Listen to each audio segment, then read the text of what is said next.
li xew si jamono ànd ak Feeling Patch mën nañ seen liggéey te ji ko def nu waree Gàddaay TV Gàddaay TV mooy sama télé moom lay seetaan ndax moo may jox information yor Gàddaay TV dama bëgg président de la République du Sénégal nga gëstu télé bi ay nawa ko yor te nangoo liggéey lool mësuñu déranger te ñu ngi partager luñ la jox ñu financé lii moo waral borom Gàddaay TV di financé. asalaamaaleykum mbokku internetu Gàddaay TV tey ñu ngi fii nii Baye Laye avec votre chaîne leader Gàddaay TV pour présenter leen montage cellule bu Pastef Wakhinane Nimzatt plus précisément bu Baye Laye ñu bàyyi leen après ngeen suivre déroulement montage cellule bi la suite ñu ngi ñëwaat waxtaan ak yéen ak ki ñu fi tax a jóg mooy Demba le coordonnateur de Pastef Wakhinane plus précisément bu Baye Laye ok si kanam. Président ou bien le coordonnateur Demba Diop mu def une petite introduction avant ñoo démarrer liggéey bi mu nuyu mbokk yi fi teew dalal leen waxtaan ak ñoom tuuti ñu mën a tàmbali liggéey bi incha allah. voilà asalaamaaleykum mbooloo mi donc di nuyu ñëpp seen tur ak seen sant ginnaaw bi ñuy sante yàlla julli ci yonent bi donc ñu ngi gërëm borom Touba di leen remercier seen teewaay encore une fois ndax yombul saa yoo wootee ñu wuy si la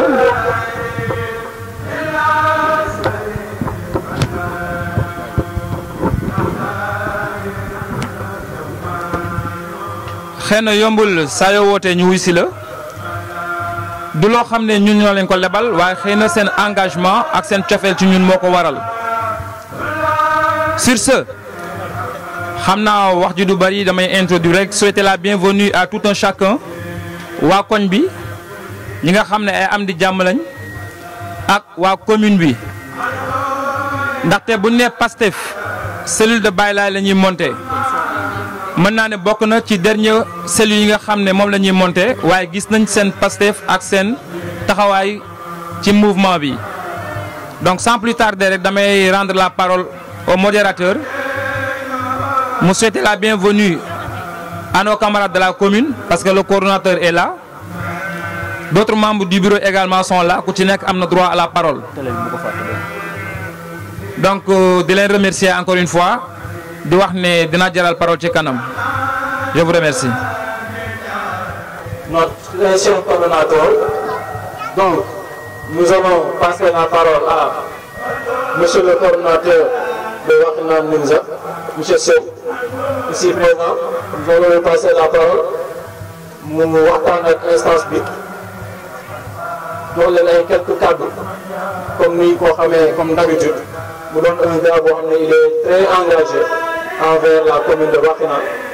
donc ñu jox ko kàddu déglu ko xool lu ñu andil tey. salaamaaleykum waa Baye Laye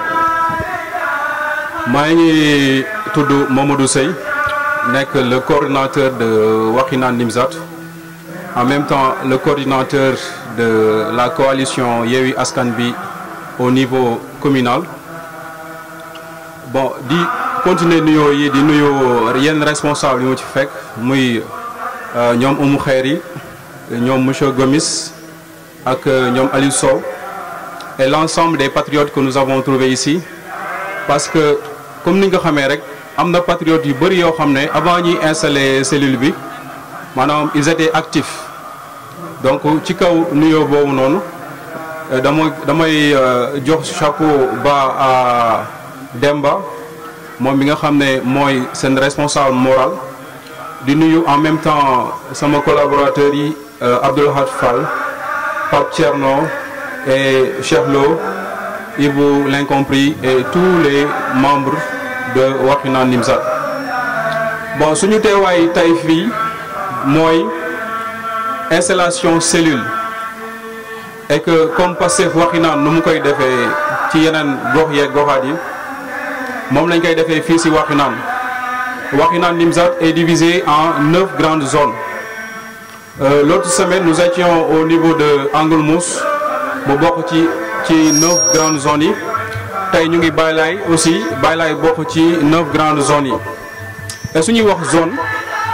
mooy zone bu nekk c'est divisé par des quartiers. Il y a au moins 5 à 6 quartiers au niveau de chaque zone. Donc Pastef liggéey bi nga xam ne moom la tàmbali depuis des années mooy muy installer ay cellules di def ay sensibilisation di porter le message au sein des populations parce que dafa am li nga xam ne moom la ñuy dëgmal muy élection locale yi et kii di élection locale waroo toog ba mu des benn weer nga doog a jug donc Pastef yàgg na nekk ci terrain bi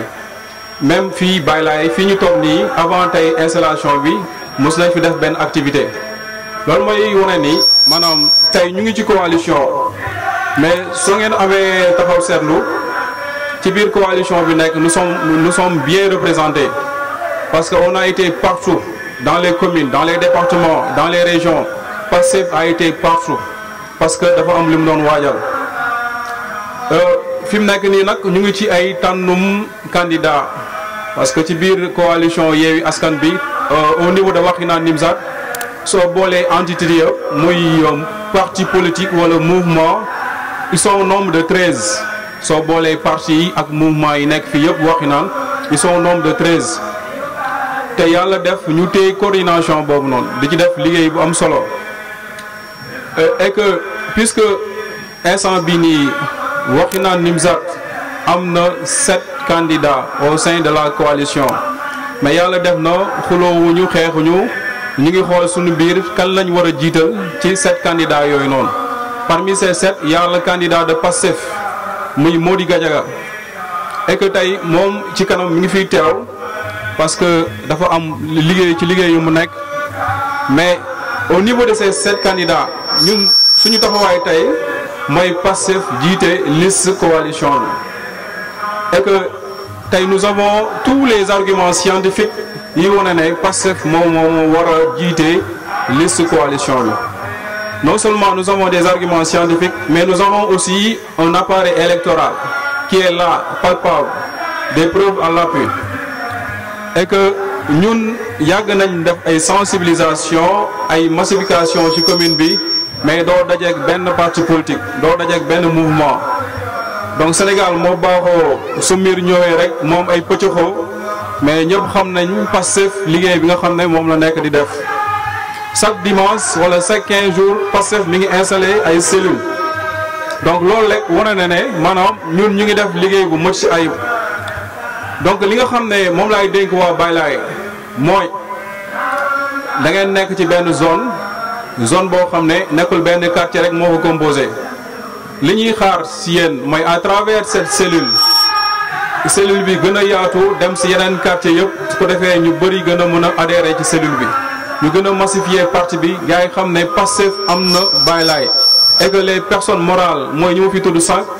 mooy ñoom Demba ñoom Gomis ñoom Sow ainsi de suite ñoom Oumou Khayri ce sont ces gens là ñoom ñooy les personnes morales à travers ñoom Pastef war na mun a gën a démultiplier wu au sein de cette grande zone donc liggéey bi nag du yomb mais dans l'ensemble je pense que nous allons vaincre inchallah donc damay bañ a guddal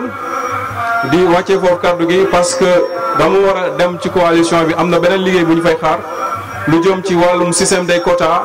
maanaam nan la ñuy defaree liste yi Pastef ñaata membre la ci war a am yeneen parti ñaata membre la ci war a am mu nekk liggéey boo xam ne liggéey bu am importance la par rapport ak suñu taxawaay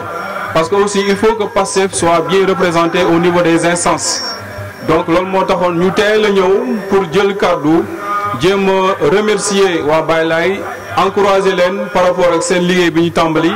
en même temps di booster en fin de compte l'ensemble des patriotes pour ñu gën a mën a am benn taxawaay ci élection locale yi ñu jëm donc avant may daaneel du ma def lu dul wax leen ngeen gën ma remercier Demba cette personne cette responsable morale di wax ne ngeen tàcc ko ngeen tàccu Demba avant ñu fi jógee incha allah jaa ngeen jëf. solo lool comme ni nga ko waxee xëy na ñu bëri xamee ñu ko noonu mais liggéey bi ci suuf ngay def am na solo lool defe naa boo woon solo lool doo doon li nga doon ci biir Pastef ba leen représenté ci Yewwi Askan Wi te comme ni nga ko waxee fii ci Guédiawaye Pastef doo toog dimanche boo déggul ne activité waa Pastef ñu ngi koy def à travers la JPS bi nga xam ne aussi bëgg naa leen rendre hommage de par la personne de Mohamed Ba le président de la JPS xëy na xat-xat moo tax teewu fi mais ku amoon mbégte ñëw toog fii la délégué na fi aussi dina jël parole bu soobee yàlla donc je tenais à le remercier di ñaan yàlla na ko yàlla fay liggéey bi nga xam ne mi ngi koy def fii ci Guédiawaye à travers la JPS donc ginnaaw loolu dañuy continuer les prises de parole responsable ñu fi teew bu ñu paree ci monsieur Mamadou Seye le coordonnateur communal comme ni ma ko waxee léegi di la jaajëfal bu baax ci kàddu yi rafet na am na solo dañuy jox parole sunu grand sunu doyen yàgg nañu taxaw di ko gis devant la scène muy koo xam ne ku ouvert la nit ku ubbeeku lool ku ñeme waxtaan kuy dalal ay jeunes bi ma ko xamee ci parti bi yàggul mais saa bu ma ko gisee day mel ni xam naa ko lu yàgg lool muy koo xam ne vraiment engagement am royukaay la jeunes yu bëri ni muy doxalee ci biir Pastef Wakhinane mi ngi inciter à la jeunesse pour ñu ñëw bokk ci parti bi donc je veux dénommer grand Laxaat le secrétaire donc bëgg nañ ko jox parole mu sànni ay kàddu yu ndaw rek ci jotaay bi soobee yàlla. di leen ziar bu wér di leen gërëm ci teewaay bi parce que yaakaar naa ne nit ki dimanche ci ngoon nit ki su yite yu bëri yu mu waroon def mais su ko bàyyee rek ñëw teew ci baas bi rek mooy lu ñuy def rek mooy gërëm la sant la parce que nit ki lii rek la am mooy am bësa te bés bi nag ñu jàpp ne ñun ñëpp a ko bokk parce que ñun ñëpp ay patriote nañu nga ñëw teewal ko ci déglu pour mën a xam ñun nag dañuy wax rek mooy di sant Demba président cellule bi su ma nee Demba nag maa ngi siy gisaale képp ku dëkk Baye Laye képp ku bokk Pastef cellule Baye Laye di si nuyuwaale ñoom umu xayri ak képp rek koo xam ne yaa ngi Baye Laye sëy nag yaakaar naa dafa wax lu bëri lu jëm si coalition bi lu jëm si Pastef lu jëm si élection yi ma ko siy sant parce que boobu ba tey ñi ngi góorgóorlu di dem si terrain bi di waxtaan ak askan bi di leen déglu di jéem a xam seeni jafe-jafe di jéem a xam ñoom lan nañuy xaar si ñiy politique lan nañuy xaar si nit ñi lan nañu bëgg seen gox boo taxoon boobu ba tey fépp fuy gox fépp fuy quartier si Wakhinane dem nañ fa teg fa cellule wala dem nañ fa teg fa activité waxtaan ak nit ñi gis seen bopp parce que yomb na lool nit ki ne man de damaa nekk ci parti politique damay politique waaye damay xaar rek élection yi su jotee rek ma ñëw ci nit ñi waxtaan lii wax leen lee sama kanam su leen neexee ma voté leen Pastef nag dafa doxul ci loolu Pastef ñi nekk ci gox bi ñoom ñooy jëmbal Pastef du doon koo xam ne day jóge feneen ñëw ne man suñu waa kër de dëkkoon nañu Baye Laye naa ñëw jëmbal ko wala nga ne man de bëgg naa politique xaaral ma jéem a xool fenn fu mu nooyee non ñun lu ñu gëm mooy ki nekk ci gox bi mooy suñ ñëwee Baye Laye ñi dëkk Baye Laye ñoom ñooy teewal Pastef Baye Laye ñoom parce que ñoom ñoo mën a xam jafe-jafe Baye Laye parce que nit ki ñëwoo ci parti politique pour ay positionnement ñëwoo ci parti politique parce que man fii laa war a dugg wala fee laa war a dugg déedéet da ngaa ñëw politique parce que gis nga li la naqari ci sa gox nga bëgg ko faj te nga xam ne ñi fi nekk fii ba suba soo doon wax rek te amoo fenn foo wéeru duñ la déglu nga ñëw dugg ci. loolu nag dama leen di gërëm yéen waa Baye Laye seen engagement bu wér-wér te boobu ba tey nag yéen a ngi koy wane parce que xaaroo leen gax ñu installé leen cellule pour ngeen def activité Baye Laye xaarul tamit ñu installé ko cellule pour muy teew ci activité Pastef yi boobu ba tey ñi ngi gis waa Baye Laye ñu leen di jëmbal kon lii nañuy wax rek ne formalité la maanaam boobu ba tey ñu ngi Baye Laye taxawoon na ba pare kon mais loo munti gis rek il faut ñu teg ko ci benn cadre mu officiel ñu ne ñii de waa Pastef nañu bëgg nañu Pastef léegi nag am nañu bureau pour ëllëg ñu mën a ne lii nañu reconnaître ci ñoom mais engagement wu Baye Laye moom dafa bokk ci engagement yu ñu gën a sopp biir Pastef Wakhinane Pastef nag comme ni ngeen ko déggee rek tur bi moom daa wuyoo parti bi Pastef rek nañuy Pastefu rek suñu Pastefee rek soo xoolee bu ñu ñëwee ci politique bi yàggul waaye Pastefu boobu moo ñu tax ñu am dayo bi ñu am tey dayo bi nag amuñu ko pour ñun suñuy bopp wala pour keneen ak keneen pour Demba mbii ëllëg bis bu ñu ne woon mairie Wakhinane bi teg nañ ko Demba mun dem Wakhinane mun fa teewal waa Baye Laye Pape Thierno mii Angle Mousse mun fa teewal waa Angle Mousse ne leen sunu koñ bi war na soxla pavage sunu koñ bi amul lumière sunu koñ bi amul lii ci domaine de compétence philosophie Pastef loolu la parce que ñun bëgguñu en fait jël benn nit rek mu ànd ak 200 personnes wala 300 personnes non dañoo bëgg nit ki ñi teg ñi mu bokkal gox ñu ne kii de jikkoom doy na ma avant muy dugg Pastef soo xoolee fu ñu munti dem ci Pastef nit ñi loolu la ñuy seede dañ naan kii de bi ma yëgee ne moom mi ngi Pastef rek daf maa doy kon nag loolu seede yooyu dañ ko dégg ci Demba mu doon loo xam ne dañ ko naw loolu sopp ko lool ci nit leneen li nag mooy lu ñu jëm c'est yaakaar naa yaatal na ci muy élection locale yi xam naa ne candidat bi ñu fiy teg dafa nekk ci ay urgence moo tax ñëwagul mais su fi jaaree moom gën a jël discours am lu jëm ci élection yi man daal kàddu gi ma doon jël rek pour sant waa Baye Laye la di leen gërëm di gërëm jeunes yi tamit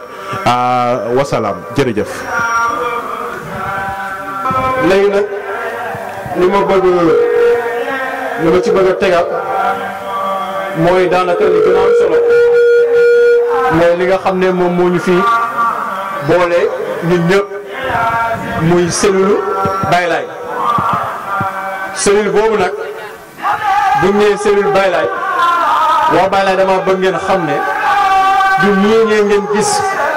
ñu sol ay t-shirt organiser mbir mi ñëw toog ñoom ñoo moom cellule bi déedéet loolu bu ngeen ko xalaatee rek jóg ñooñu xëy na ñoom ñooy ñi nga xam ne ñoom ñoo jëmbat mbir mi pour xeex di liggéey ngir Baye Laye am ñu leen représenté waaye tekkiwul benn yoon ni ñoom ñoo moom cellule bi kon ginnaaw bu ngeen ma mayee tuuti ma lim ñi nga xam ne ñoom ñooy les membres du bureau ñi nga xam ne ñoom ñooy les responsables moraux nga xam ne ñoom ñoo constitué bureau bi ginnaaw loolu dama bëgg ngeen xam ne am na ay postes yoo xamante ne nii ñoo ngi fi kenn occupé wu ko te waa Baye Laye yéen a ko moom muy jigéen muy mag muy ndaw yéen ñëpp lañu tàllal suñuy loxo ndax lii du lu ñu créé loo xam ne pour ñun la pour waa gox bi la kon képp ku dëkk ci gox bi di xale di mag di ndaw sa droit la nga ñëw bu fekkee lii ñuy def sentir nga sa bopp nga ñëw bokk ci cellule bi ñu ànd liggéey ndax comme ni ma ko waxee créé ñu ko pour ñun rek ndax bu doon ñun rek defe naa duñ ñëw fii ci digg bayal bi samp woote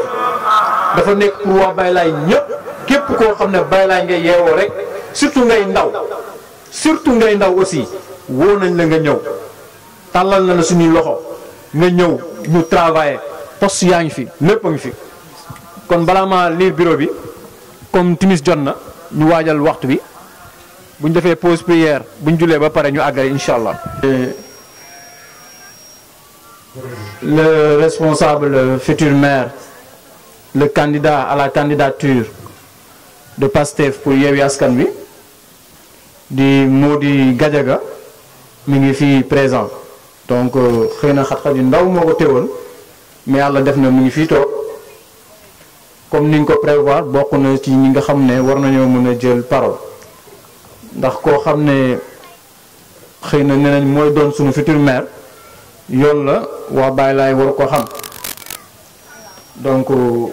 monsieur le futur maire dalal ak jàmm waa Baye Laye ni ngi lay dalal ginnaaw loolu nag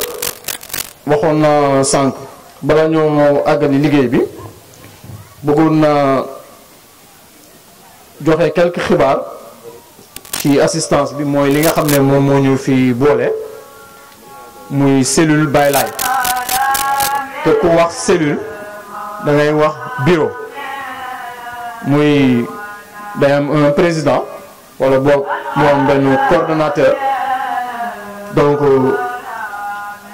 ñu teewlu tuuti ma liral leen bureau bi bureau Baye Laye bi li nga xam ne moo ko composé ses membres donc pour la dite cellule de Baye Laye avec son bureau. Nous avons comme coordonnateur M. Demba Diop.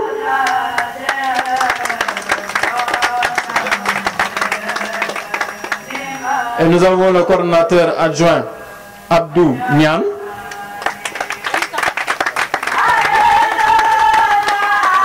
Nous avons le secrétaire général Olivier Gomis, connu sous le nom de Oli.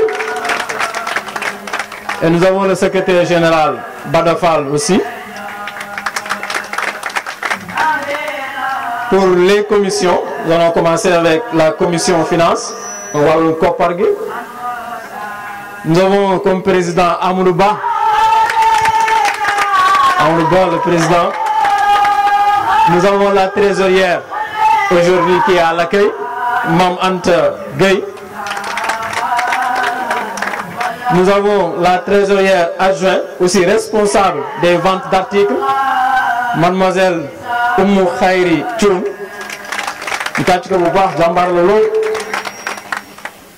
Pour la communication, donc commission communication, Jertalak, Mangini Tahaw, Modou Asta Ndiaye. Nous avons aussi la commission organisation avec Mohamedou Moustapha Ndaw. Timing de animation. Nous avons la commission massification de la dite cellule Justin Mendy. Nous avons le responsable des jeunes,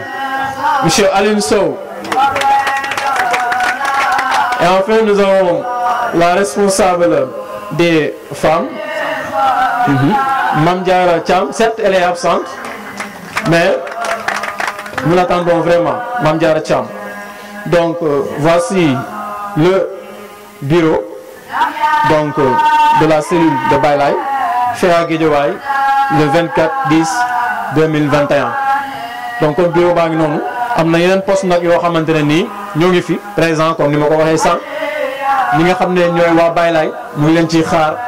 nañu ñëw bokk ci commission yi commission finance commission organisation commission massification commission yëpp mi ngi fi surtout la commission des femmes Linguère Pastef yi ñu ngi leen di xaar ñëw leen ngeen dugg ci ñu ngi leen di xaar bu baax a baax kon ginnaaw bureau bi dañuy rek wéyal kàddu yi ñu jox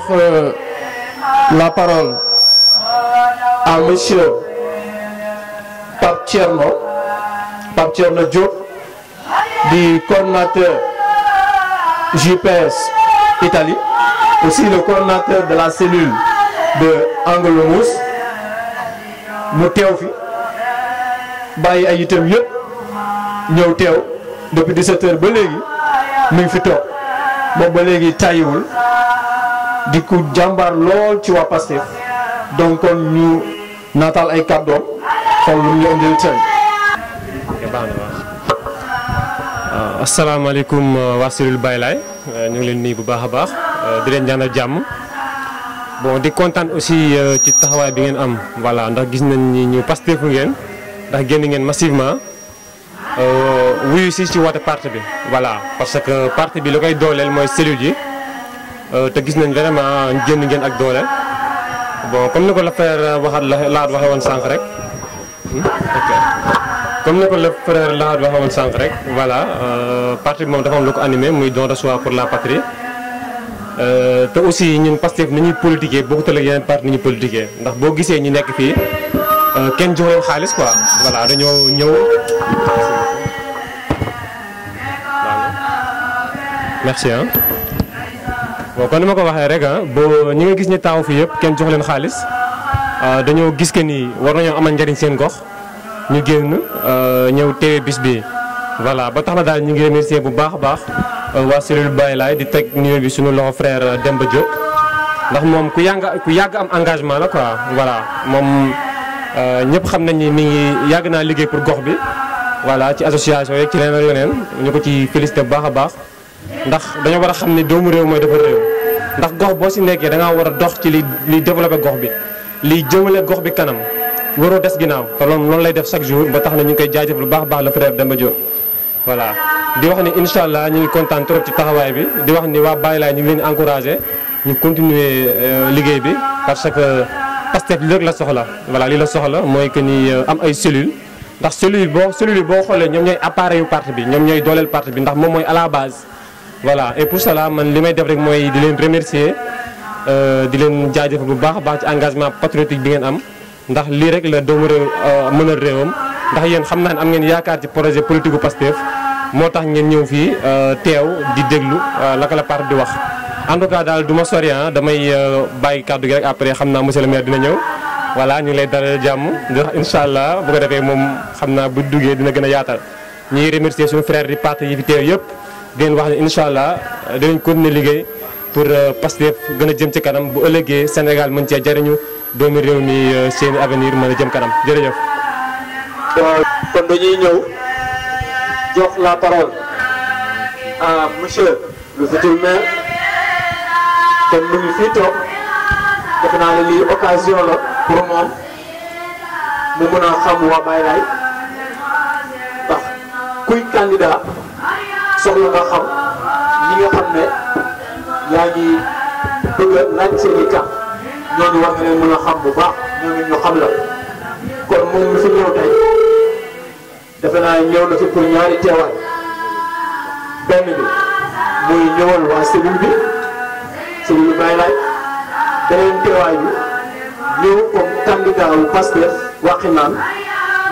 ci élection locale yi ñu jëm kon tey moom am na fi ñaari taxawaay yoo xam ne bokkul kon ñu bàyyi ko rek ginnaaw bi ñu ko souhaité la bienvenue mu xool lu ñu ëndal bu soobee. asalaamaaleykum mbooloo mi merci Asta donc comme ni ko waxee man maa ngi tudd Mody Gadiaga tout d'abord dama leen di remercier bu baax a baax di remercier suñu frère Demba Diop di remercier membre cellule bi yëpp di remercier tamit population bu Baye Laye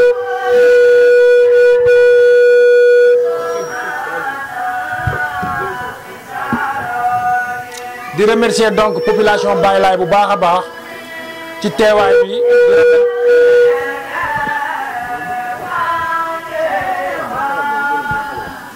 di rafetlu bu baax donc jotaay bi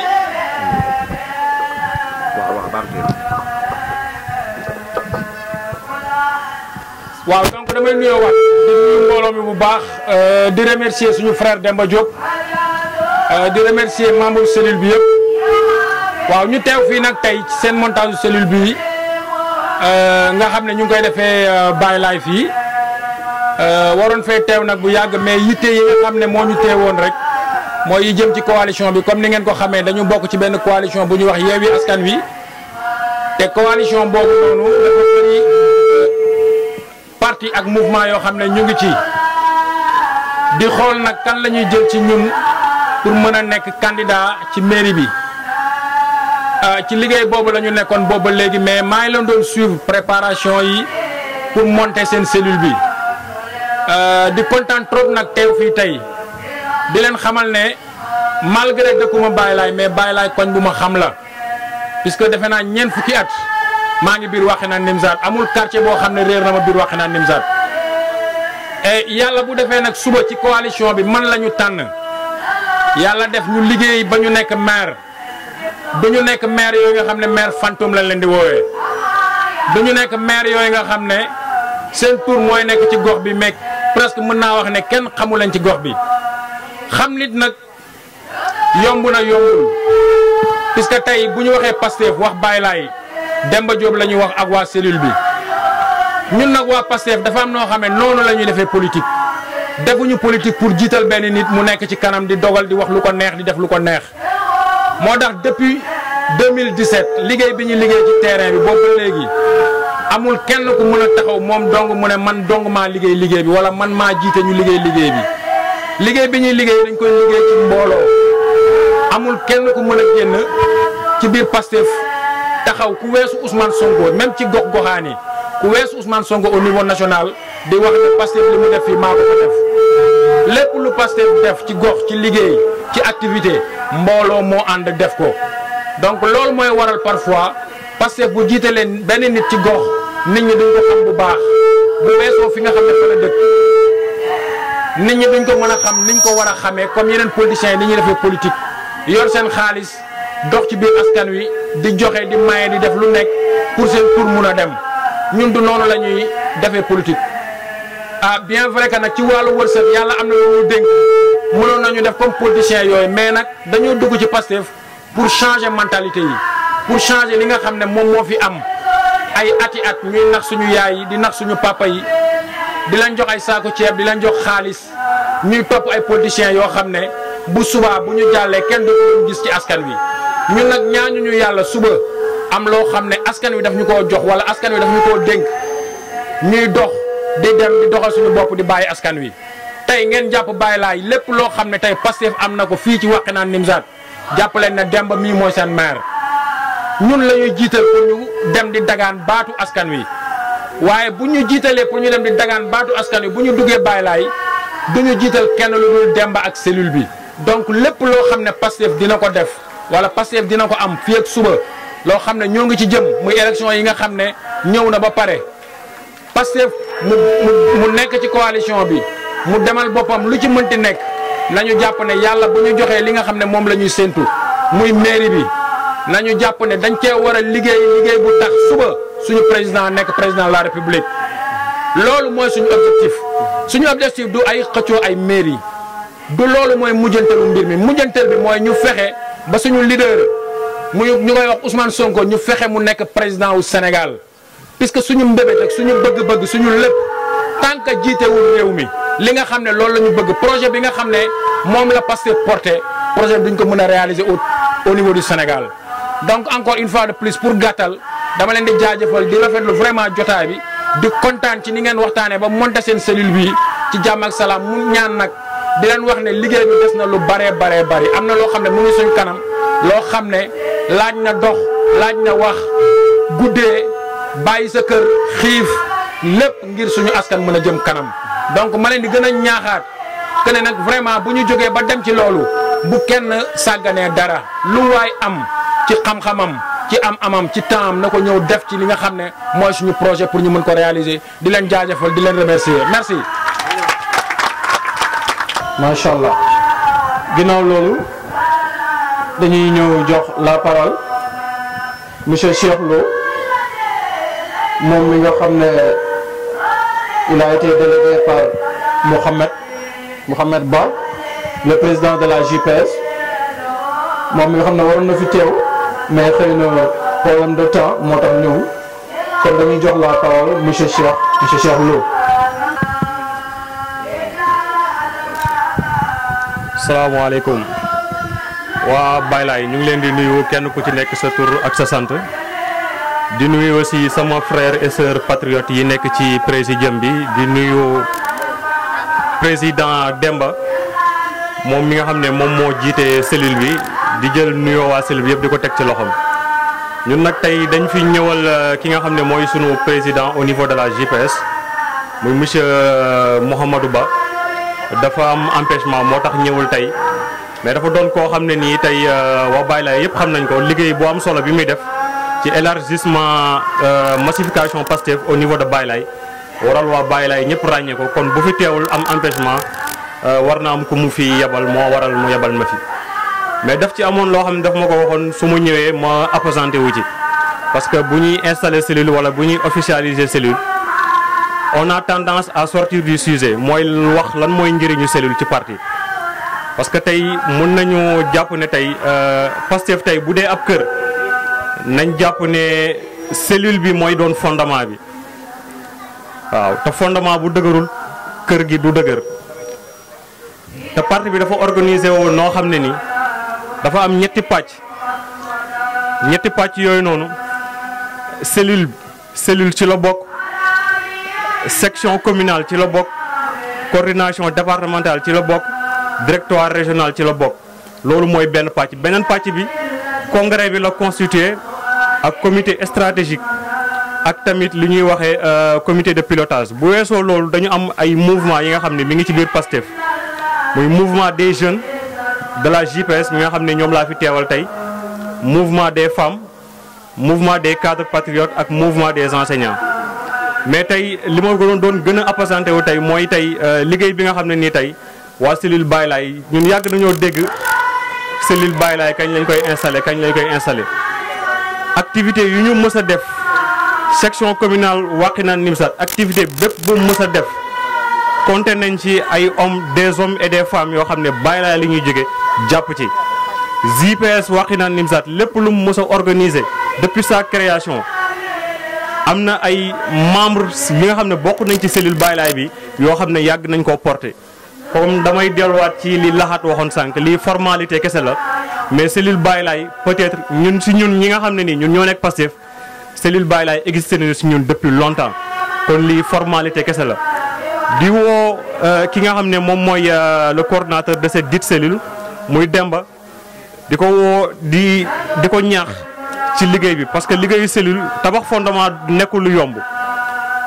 ñi nekk aussi ci biir cellule bi jël ci ay postes de responsabilité ñu bañ a jàpp aussi ne liggéey bi liggéeyu Demba kese la tey képp ki nga xam ne di tey jox nañ la tey commission communication nga jiite ko Modou Asta am na li cellule bi di wax di xaar ci yow. mais wàllu communication waroo ci xaar lenn loo xam ne nii ci Demba lay jóge ki yor organisation warul xaar lenn loo xam ne nii ci président bi la war a jóge ki yor yeneen commission yi waxi nopp maanaam Demba équipe la am mais waroo leen ko bàyyi ak liggéey bi kese comme tey Mohamed tey ni mu amee au niveau de la JPS une équipe très forte bi nekk ci ginnaawam ba tey JPS Wakhinane Nimzatt liggéey bi mu def kenn du ko naatable Pastef Wakhinane tamit liggéey bi muy def depuis lors ci installer cellule ci def ay activités kenn du ko naatable ñun daal waa cellule bi li ñu leen di woo mooy jeunes yi ci nekk nañ ñëw dugg ci au niveau de la JPS nga xam ne existé na femme bi nga xam ne tamit moom moo jiite tamit commission des femmes ñu ngi koy woo tamit moom ak ay membres am ñu ñëw approché aussi Mujib Wakhinane Nimzatt bi nga xam ne nii créé nañ ko lu yàggul bu ko defee liggéeyu Pastef ci gox bi gën a mën a am doole parce que gox bi boo seetee Wakhinane Nimzatt boo seetee à 52% ay femmes lañ 48% ay góor lañ mais boo seetee ci beneen fànn jeunes yi rek occupé nañ 62%. kon tey ñun tey jeunes yi nekk tey Baye Laye waa JPS ñu ngi leen di tàllal loxo di leen xaar parce que élection yi kat dafa soxla ay jeunes on a tendance bu ñuy dem ci élection pas yi la ñuy gis ñuy fees di mbëkkante ci bureau de vote yi mais ren dañoo bëgg tey Baye Laye bii nga xam ne tey fii lañ nekk tey bu élection yi jotee benn jeune bañ a nangoo mag ñi di la jiite wala di la jiitu ci bureau de vote yi parce que zone bi dafa doon zone bu stratégique commune bi am na 9 zones mais zone bi dafa nekk zone bu stratégique lu tax mooy zone dafa nekk zone bu stratégique mooy ki nga xam ne tey mooy sunu maire depuis 2014 mandat am jeex def na ñetti at mu amaat xaaju mandat te kenn gisul dara gox gii lay voté moo tax ma nekkoon fii dafa stratégique te nit boo ko fiy jëlee da nga koy jëlee da nga koy duma ci gox bi muy voté boo ko fi duma bu ëllëgee boo ko duma dina xam ne carrément moom fépp nga ko duma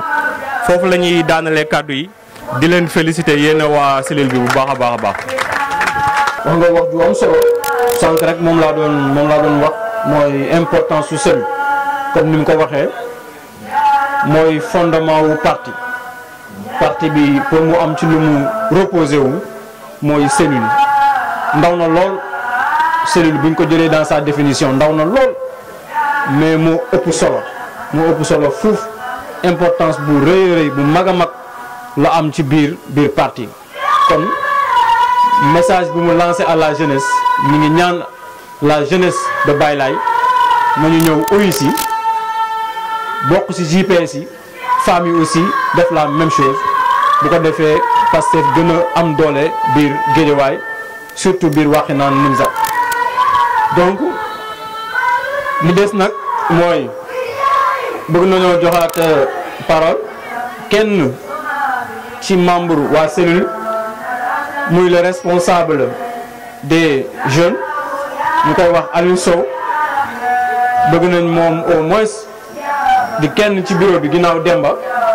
yëkkati ay kàddu jëmale ko ci waa Baye Laye donc Aliou. di baal ak ñëpp di wax rek ñu ngi jégalu ci kàddu yi ñu ngi jégalu bu yëpp wax dëgg yàlla gënoon ñu nag mais xëy na lu mënta ñàkk la rek waaw bu ko defee ñu ngi nuyu ñu nekk si table yëpp monsieur Mody Gadiaga donc futur maire yal na yàlla mottali yëpp yàlla mottali sa yéen bu ko defee man sama expandir mooy sànq dama seetlu ne fii ci mbooloo maa ngi ci gis ay maire ay paa bu ko defee ñu ngi leen di jaajëfal bu baax ñu ngi leen sant di leen gërëm parce que yombul ñoom ñu fi nekk ñëpp suñu moromu yaay lañ sa moromu yaay nag ak sa moromu papa boo ko déplacé au minimum war nga ko wax jërëjëf parce que aussi temps dafa seer ñu ngi leen di wax jërëjëf si loolu bu ko defee bu loolu weesoo gis nañ fa ay jeunes yu bëri gis nañ fa suñuy grand frère ay ñoom Jacques Vielaay ay ñoom Mbacke gis nañ fa suñuy sœur gis fa suñuy frère di wax ne rek wax dëgg yàlla ñun ñëpp kontaan nañ parce que buñ fa baasoon suñu base fekk fa suñuy séy te kenn toogu fi loolu suñu gàcce la kon boog tey yéen ñëw wan ngeen ñu ne que ne ñun suñu ndam mooy seen ndam di leen sant bu baax di leen gërëm si loolu ñu ngi jégal ci kàddu yi merci beaucoup. le responsable des jeunes donc ngeen bi dis na lool ñu ngi lay xaar ci liggéey bu am solo donc li ci des nag dañuy jox la parole à une femme ndax xam naa ne jigéen ñi fi nekk ba wutu sax bu yàggee léegi ñu mer léegi ñu ne boobu ba léegi moom ay góor rek kay wax xanaa jigéen ñi duñu wax xam naa ne waa bâche bi ñu ngi koy laaj kon bu ko defee Mame Diarra moo fa woon nekk pour jël la parole mais dafa mel ni neewu fi mais du yàq dara kon dañuy jox la parole à Odi Ngom moom mooy la responsable des femmes de Angle Mousse moom mi nga xam ne coordonnateur am sax mu ngi fi woon wàccee na fi ay kàddu mais comme teew na ci base bi te di jigéen te jigéen am solo lool ci mbootaay boo mënti gis kon mënul ñàkk a bañ a jël kàddu donc bëgg nañ lool madame Odi Ngom ñëw jël parole wàcce fi ay kàddu yu ndaw. asalaamaaleykum mbokk yi nuyu naa leen ku ci ne ci sa tur ak sa sant di leen gërëm ci seen teewaay bi tey man maay responsable femme Angle Mousse cellule Angle Mousse waaye nag dafa nekk Pastef muy parti boo xam ne dafa tëddee njaaxaanaay ñëpp bokk ci kon nag Angle Mousse ak Baye Laye benn la ci man loolu moo tax mun naa fi représenter femmes yi wax ci benn kàddu di jiital nag ngërëm ci sama yaay yi ak sama papa yi fi teew rawatina sama moroomu jigéen yi ndax comme ni ma koy faral a waxee chaque jour jigéen mooy socle de la famille jigéen mooy kër kon nag suñu jógee ci suñu papa yi di borom kër yi ñun suñu yaay yi lañu am ndax papa ak yaay su ñaanee ñu jeunes yi dañuy jëm ca kanam kon nag peccum liir su neexee waajur yi ñoo téye ci wagg yi ñun nag ñu ngi leen di ñaan ngeen jàppale ñu ci ñaan waaye it comme li ñu bëgg monsieur le maire wax na ko le futur maire de Wakhinane Nimzatt tàccul leen ma loolu loolu nag ci seen loxo lañ ko teg duñu wax kaay leen jàppale ñu pour ñu falu déedéet dañu naan kaay leen ñu ànd liggéey teg fii ci boppu mairie bi koo xam ne moo ñu yëg moo ñu safoo moo ñu faale koo xam ne moo xam li ñuy métti koo xam ne moo xam luy fiy métti ci suñu yaram mu fajal ñu ko loolu lañ ko soxlaa ndax soo xoolee il est très bien entouré docteur mi ngi nii seen wet kon nag docteur yi nu mu nekkee ci fonction noonu la nekkee ci ñun suñu yaram ñu soxla ñu fajal ñu suñu wàqinaan Nimzaat bi ndaxte nag dafa feebar moo tax ñi ngi leen di woo rawatina jigéen yi ak suñu papa yi tey maa nekkal góor ñi paa yi fii maa leen fi nekkal ñi ngi leen di woo ngeen bàyyi suñu yaay yi bu baax wax leen dem leen seen wetu doom ngeen jàppale leen ndax su ëllëgee suñu doom yi am baat ca mairie ba ça fait que suñu soxla yu ñu am ñu wax leen ko ñu mën ko jottali su boobaa monsieur le maire Gadiaga mën a xam ne fii kat Baylaay ndaw yaa ngi fi paa yaa ngi fi maire yaa ngi fi te jox nañ ma joxoon nañ ma bopp kon nag ñoom laa fiy nekkal wasalaam gërëm naa leen sant leen di leen woo jigéen ñi ñëpp ngeen ñëw fekk si ñu ànd liggéey waaw maire ma wolilu mboos baraan waa séeréer laa nag mais c'est madame Mendy waa kee moom sama yaay la famille Birino sama famille la samay beau frère lañu kon nag maa ngi kontaan bu baax Baylaay sama kër la merci. ndax prévoir ma ko woon sax waaye comme li ñuy wax lu war a am moom foo mu am donc kàddu yi kontaan nañ ci lool macha allah représenté nga jigéen ñi bu baax a baax a baax dafa naa jigéen ñi ci bâche bi yéen ñëpp war ngeen mën a kontaan tàccu leen loolu waaye tàccu leen madame Ngom kontaan nañ lool macha allah léegi nag bu ko defee comme toogaay bi yàgg na lool dañuy delloo kàddu gi monsieur le coordinateur Demba Diop muy kàddu yoo xam ne certes ay kàddu tàggoo la mais yàlla bu mu doon ay tàggoo yu mujj mu wax ñu moom monsieur le coordinateur lan mooy perspective cellule bi ndax comme ni ko ñu bëri waxee lii formalité la rek waaye cellule bi ñu ngi doon fonctionner depuis très longtemps ndax activité bu am Guédiawaye waa JPS organisé ko wala waa Pastef organisé ko waa cellule Baylaay musuñoo des ginnaaw bépp activité bu am waa cellule bi ñuy woon ci biir bien vrai que nag officialisé wuñ ko woon kon nag tey lii ngénte la woon rek ginnaaw nag bi mu ko ngénte ba pare suñu coordinateur bëgg nañ koo jox kàddu mu wax ni lan mooy les perspectives fan la cellule bi jëm fan la cellule bi bëgg a jëm lan mooy objectif am ak ci yan tànk lay dox ba jëm objectif boobu kon monsieur le président.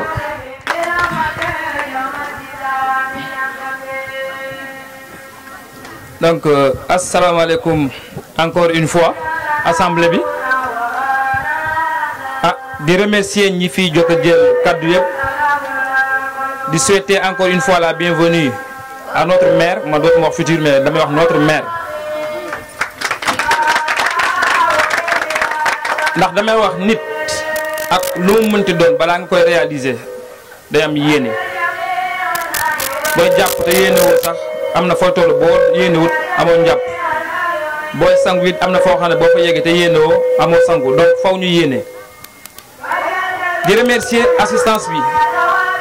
ndax suñuy kilifa ñu ngi ci bâche bi ñoo xam ne seen wér-gu-yaram mayu leen ko waaye xëy na seen cofeel ak seen gëm-gëm moo war a ñu soox ba fii am na ñoo xam ne xëy na seen activité mayu leen ko mais dañ ko surseoir ñëw pour fekkee lii di wax ne nag parti politique fu mu dox il faut que cellule yi dox parti politique mook doomu aadama ñoo yem nit jëmm la nii rek waaye ay organes ñoo ko formé mais organes yooyu ay cellules ñoo ko formé bu cellule di dee benn par benn bu yàggee nit ki dee de la même manière parti politique également bu fekkente ne cellules yi doxul parti bi day dee ndax Ousmane Sonko bu fekkee mooy chef de parti mënul ñëw wax na Nimzaat di dugg fii di wax ndax am naa garantie lu ma leer ne bu duggoon wàqi naan Nimza ñoo bàyyi laay ma postulé ma daaneel ko fi bu demee fekki Gadiaga fa mu dëkk mu postulé Gadiaga daaneel ko bu demee Fongole mi ki ko fa représenté bu postulé Sonko postulé ñu daaneel ko donc cellules yi ñooy formé pour Ousmane Sonko ak Pastef mën a taxaw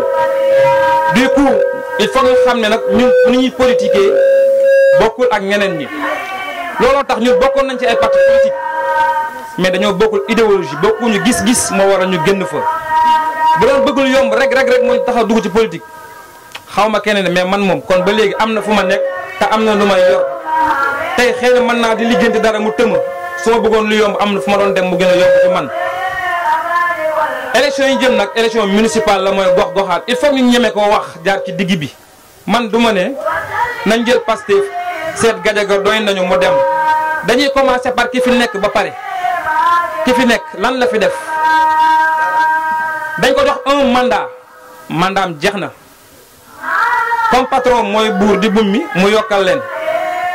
ba ñu dem ba am wàcce mandat donc am nañ mandat bay xaajal mandat jàmbur jusqu'à présent nañ ma wax lan lañ fi def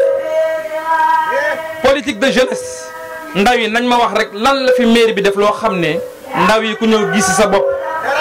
nañ ma wax rek jigéen ñi la même chose dama ne suñu yaay yaa ngi nii boo xëyee fajar di liggéeyi 5 heures du matin ngay tase ak ñoom muy heure yoo xam ne entre guillemets heure de crime laa koy wax sécurité amul fii ñuy engagé wu parce que am na lu ñu gëm bu fekkente ne ñun jeunes yi la gisuñu dara lu mu leen defal suñu papa yaa ngi fii waxi noppi ku ci dem retraite xam nañ ce qui se passe day métti lool municipalité bi nag am na xaalis mooy xaalisu askan bi mais jóbuluñ ko ci askan bi mais dañ ko yóbbu ci seen ay farandoo ñun ki fi nekk àndoon nañu ak moom xam nañ lan moo fi nekk ak nan lay demee comme doon ñu ay jaam nag ñun kenn mënuñoo jënd donc mënuñu continuer ak moom. un maire fantôme maire Gadiaga wax na ko maire fantôme mooy maire boo xam ne kenn du ko gis nañ ma wax fii rek lan moo fi mës a xew Racine Talla cëpp fi ak tànkam ngir faj ko à part bi Covid bi amee mu profité ba teewut bunt de ut bi benn centre de dépistage fi ñu tëj ko récupération bi askan bi nekkee ci jafe-jafe kenn gisu ko mais jamono ji ñu toll kër gu mu dégg ne kañe dee na fa sax mu ñëw jaale ji ma di leen wax ne yëf yi commencé gul te métteegul ci kanam la bu ñu duggee fin novembre jëm décembre ci la ñuy commencé nag di emmerder nit ñi kër gu nekk bi dugg fa mais nañ leen woon ne ñun ngor lañu am te xiifuñu parce que à l'image de son mentor mi Macky Sall ñoom jàpp nañ ne askan bi boo leen bëggee am dee la jox ceeb ak diwlin corona am na fi ñu wër di joxe nit ñi ceeb ak diwlin inondation am na ñu jox nit ñi ceeb ak diwlin ay problème ba amee jox nit ñi ceeb ak diwlin nga la wax leen ñun xiifuñu ñun suñu dignité ak suñu ngor la bëgg ñu delloo ñu ko. lan moo tax Macky Sall moom mënul gis un opposant mais pour man un bon démocrate da ngay nangu opposition mooy lan man sama xel laa yor ne lii mooy dawal mais sama opposant mooy gis leneen di ko kaas ma defar ko parce que nag muy Macky Sall muy Sonko ñun ñoo bokk Sénégal mais bu fekkee Macky Sall bu mu gis un opposant dina woote dialogue lan la ñuy wax dialogue national c'est faux dialogue politique la mooy lan suñu toogee ñu waxtaan dañu wax li intéressé askan bi mais nan laay def ba nga fekk si ma rek noonu la def parti yu mel yëpp ñu faggu si dara lekk na lu ñu ñëw ànd ak moom donc am nañu mborok soo ñu ngi wër seen gloria ñun nag ñoo doon kaare bi xajamal mbir mi duñ ko mës a nangu. Macky Sall mënul nangu ko am xaalis dendee ak moom mbaa nga sori ko seet leen ñi dendee ak moom te am xaalis mut la ñuy def ku ci jéem a wax mu lappal mu tagg say laaf fële am na ñu fi neme woon des postes ñu def fi de ay liggéey yu baax mais gis nañu sur le plan politique am nañu ora mu wàcce opposition bi ñu ñëw 2012 li mu gëmloon nit ñi mooy reddition des comptes bi muy jàpp Karim ñun ñëpp a ci àndoon parce que dañu waxoon nañu delloo li ñu jël mais gis nañ ne dafa utiliser ñun suñu conscience pour régler ses propres comptes nee na 25 personnes lañu cité woon kan moo ci dem à part Karim nee na moom moo teg ñeen da ci rek concom ah wax na dëgg daa pataa nag conc bu mu teg kenn du ko yëkkati wax na dëgg xëy na nax na askan wi ba yóbbu Khalifa tëj na ko nangu na immunité mais tout mënatul dara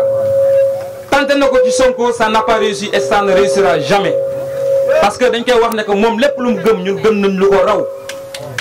lépp lu mu xam ñun xam nañ lu ko raw gënuñoo doon sénégalais gënuñoo bëgg Sénégal xëy na nag yàllaa ko fi teg comme nangu woon nee na nii oui nii non ñun saxoo ñu avion parce que il n'est pas la constitution waru fee toogaat 2 mandats c'est fini. de la même manière kii maire bi fi ne soxlawuñu muy def un 2e mandat bis bu ko fi amee danañ jooy ba tëbu day kàmb te kenn duñu ko fajal ñun ñoo koy mën a faj suñu bopp. liggéey bi ngi soog a commencé monter cellule yomb na mais ma wax sama wax cellule ak yeneen cellule man du ma jël poste na coordonnateur la rek daal di ko def pal wala moo aspect nekk communication def ko titre non non sacerdoce la liggéey la ndax kenn yëkkatiwul loo xam yaa yëkkati sa wax ne lii laa bëgg a doon da nga ko war a mate donc man damay wax ne gàcce lay doon ci man bu suba may jàkkaarloog waa koñ bi lañ ma faloon matuma ko bis naka tey dinaa woo ñun waa cellule bi yëpp dañ xam ne ñun ñooy mbindaalu askan wi te kenn duñu fay di leen sant di leen gërëm wasalaam. merci monsieur le coordonnateur. kàddu yi ñëpp ñoo ko déggandoo muy waa cellule bi ñoom ñi nga xam ne ñoom ñooy équipe bi am nañ sas bu rëy ndax duñ samp lu toll nii woote ñëpp ñëw uyu siñu bu ëllëgee ñu naan ana ñi fi woote woon tas nañ tasaaroo lañ defe naa loolu gàcce la loolu warta am fi ñu war a séntu mooy yeneen yi activité ay activité de sensibilisation sensibiliser maire yi sensibiliser paa yi sensibiliser ndaw ñi ci lépp loo xam ne jëm na ci wàllu politique ñu éviter aussi naan politique perte de temps la loolu moo ñuy rey toujours ndax looloo tax ñii jiite ñu duñu rey ñuy bëgg a dee te mënuñoo weexu ndax ñii jiite ñu yërëmuñ ñu ndax comme ñun yërëmuñ suñu bopp politicien bu ñëw buy wax sax ñu ne ko waaye yéen lu ngeen di joxe parce que nag duñ doxee noonu dañ ne don de soi pour la patrie kon nit ñi ñooy def ngir Pastef ndax événement bi ginnaaw bu ma bëggee jëm ci ay remerciements du loo xam ne waa Pastef dañoo yëkkati xaalis joxuñu ko joxuñ ñu dërëm ñun ñoo yëkkati suñu xaalis yëkkati suñu temps yëkkati suñu lépp ba lii mat ñu def ko ngir bëgg parti bi ngir am engagement ngir bëgg a liggéey kon du lenn loo xamante ne nii dañ ko def ngir xaal ëllëg ay poste de responsabilité wala ngir xaalis dañ ko def ngir bëgg Baye Laye ngir bëgg parti bi kon sas la ci ñun ñëpp ñu xam ne am nañ sas wu rëy pour mën a liggéey tool bi nag yaatu na ñoom fi ba ci kanam ñaanal ñëpp jàmm di remercier toute mon équipe waa communication ñëpp maa ngi leen di remercier waaye damay remercier rek waa cellule bi yëpp seen liggéey macha allah presque depuis une semaine moo nekk nii ñoo ngi def ay réunion démb rek ci guddi heure bii ñu ngi def ay visite à domicile di dugg ci kër yi ba heure bii di wax ak nit ñi pour ñu ñëw mun a teew donc équipe boobu ñëpp commencé ci monsieur Demba Diop coordonnateur ba ñeneen ñi nga xam ne ñoom bokk ci parti bi ñëpp ñu ngi leen di remercier di leen remercier boo xam ne nag am na fu muy commencé waaye amul fu muy yem ndax amuñ seen fay donc le mot d'ordre est donné le travail ne fait que commencer vive Pastef vive la cellule de Baye Laye bu ko defee ñu mën a yeewi responsable yi ñu am yeneen ñite yoo xam ne dañ koy doxi donc ñu ngi remercier ñëpp di remercier seen teewaay bu soobee yàlla di leen woo si yeneen activité yu yàggul dara kon incha allah ba beneen